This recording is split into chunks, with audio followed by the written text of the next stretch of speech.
Tabla na ang serye sa pagitan ng New York Liberty at Minnesota Lynx sa pagpapatuloy ng 2024 WNBA Finals. Yan ang ulat ni Daryl Oclares.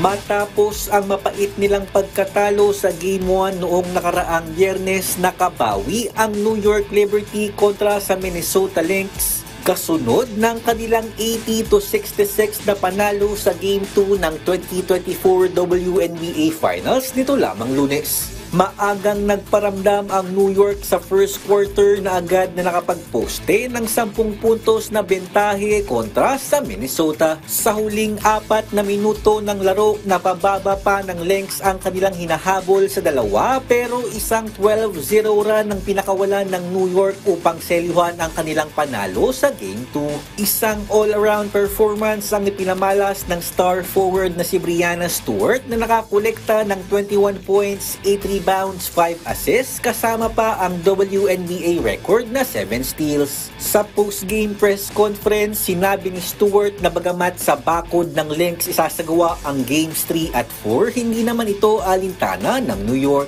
I think we embrace it.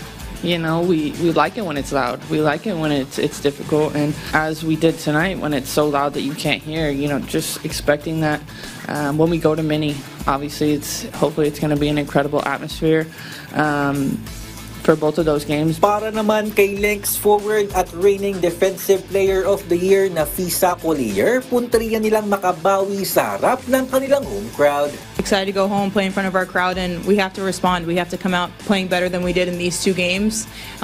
It's hard. Like, we're both competing for a championship. You have to play with a level of desperation from the very beginning. So that's what we're going to need to do to come out with in Game 3.